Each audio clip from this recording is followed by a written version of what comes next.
أليس الله بأحكم الحاكمين।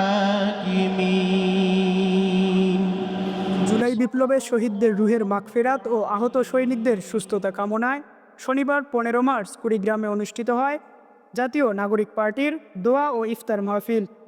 কুড়িগ্রাম পৌর টাউন হলে জাতীয় নাগরিক পার্টি এনসিপি আয়োজিত আলোচনা ও ইফতার মাহফিলে প্রধান অতিথি হিসেবে অনলাইনে যুক্ত হয়ে দলটির কেন্দ্রীয় যুগ্ম আহ্বায়ক আতিক মুজাহিদ বলেন, দেশের পরিবর্তিত পরিস্থিতিতে রাজনীতিবিদদের সম্মান ফিরিয়ে আনতে হবে, প্রকৃত রাজনীতিবিদদের যথাযথ সম্মান দিতে হবে এবং দেশের উন্নয়নে সব দলের সহাবস্থান নিশ্চিত করতে হবে। পলিটিক্স অফ রিসপেক্ট মানে রাজনীতিতে সম্মানটা ফিরিয়ে নিয়ে আসা, একে অপরকে সম্মান দিব রাজনীতিতে, সমস্যা নাই, আমার সাথে মেলে না। কি চমৎকার কুড়িগ্রামের রাজনীতিবিদরা, কি চমৎকার তাদের আচরণ, মানুষ, ব্যক্তিত্ব, চিন্তা প্রকাশ। তাহলে আমরা দুনিয়াটা আপনাদের কাছ থেকে অনেক কিছু শিখতে পারবো ও বাংলাদেশ একটা সুন্দর জায়গা আগাবে। অনুষ্ঠানে আরও বক্তব্য রাখেন কুড়িগ্রাম জেলা দায়রা জজ আদালতের public prosecutor advocate Bazlur Rashid.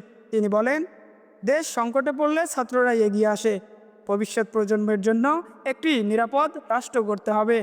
আমি ছাত্রদের উপরে অত্যন্ত কৃতজ্ঞতার সাথে আমি তাদের স্মরণ করছি তাদের সংগ্রামী ইতিহাসকে। প্রত্যেকটা আন্দোলনে, ভাষা আন্দোলন, 52, 69-এর গণঅভ্যুত্থান, 71, 90-এর স্বৈরশাসনের আন্দোলন এবং বিশেষ করে 24-এর গণঅভ্যুত্থানে ছাত্ররা যে ত্যাগ স্বীকার করেছে, যে আন্দোলন করেছে, এদেশ, এ জাতি সারা জীবন তাদের গর্ব ভরে স্মরণ করবে। কুড়িগ্রাম জেলা জামায়াতের সেক্রেটারি মাওলানা নিজামুদ্দিন বলেন, আমাদের দৃষ্টিভঙ্গি পরিবর্তন করতে হবে। দেশ আমরা নতুন করে স্বাধীনতা অর্জন করেছি, আমাদেরকে অনেক জীবন দিতে হয়েছে, হাজার হাজার ভাই আমাদের পঙ্গুত্ব বরণ করেছে, ধুকে ধুকে তারা মরতেছে, আজকে চিকিৎসা পাচ্ছে না। আজকে তাদের ত্যাগের বিনিময়ে সেই ত্যাগ তখনই সার্থক হবে যদি এদেশে ইনসাফপূর্ণ একটি শাসন ব্যবস্থার দিকে আমরা দিতে পারি। এক্ষেত্রে আমি বলবো আমাদেরকে দৃষ্টিভঙ্গিটা একটু পাল্টাইতে হবে। এ সময় বৈষম্য বিরোধী ছাত্র আন্দোলন কুড়িগ্রাম জেলার আহ্বায়ক আব্দুল আজিজ নাহিদ বলেন, আমরা কল্যাণমূলক রাষ্ট্র গঠনের লক্ষ্যে এগিয়ে যাচ্ছি। আমি ইসলামী আদর্শ লালন করি, আমি চাই বাংলাদেশের ইসলাম প্রতিষ্ঠা হোক। আমার আরেক ভাই আরেকটা বিষয় চায়, কিন্তু প্রত্যেকটি আদর্শের মধ্যে একটি কল্যাণমূলক চিন্তা রয়েছে, একটি কল্যাণ রাষ্ট্র প্রতিষ্ঠার একটি চিন্তা চেতনা রয়েছে। কি বলেন ভাইরা? জি, আমরা এই কল্যাণমুখী রাষ্ট্র গঠন করব, এই চিন্তা নিয়ে আগাতে চাই। এই চিন্তায় যতক্ষণ প্রত্যেকটি ছাত্র, প্রত্যেকটি জনতা ঐক্যমত পোষণ করবে, ততক্ষণ এনসিপি এগিয়ে যাবে ইনশাআল্লাহ।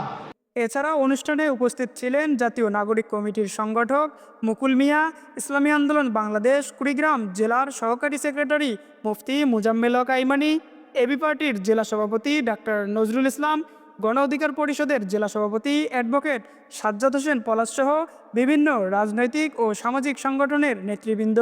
অনুষ্ঠানটি সঞ্চালনা করেন জাতীয় নাগরিক কমিটির সংগঠক রাশেদুজ্জামান তৌহিদ এবং সর্বশেষ দোয়া পরিচালনার মাধ্যমে শেষ হয় অনুষ্ঠানের কার্যক্রম।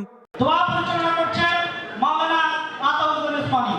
ربنا ظلمنا أنفسنا وإن لم تغفر لنا وترحمنا لنكونن من الخاسرين رب العالمين আজকের প্রোগ্রামে মুসলিম কিরাম এসেছেন, ইফতার প্রোগ্রামে যারা এসেছেন, আমরা যতটুকু দোয়া কালাম করেছি সোনার মদিনায় নবীজির জান্নাতে কদমেটা বকশিশ করে দেওয়া আল্লাহ। আব্দুল্লাহ আল আমিন, ডেস্ক রিপোর্ট, তৃণমূল।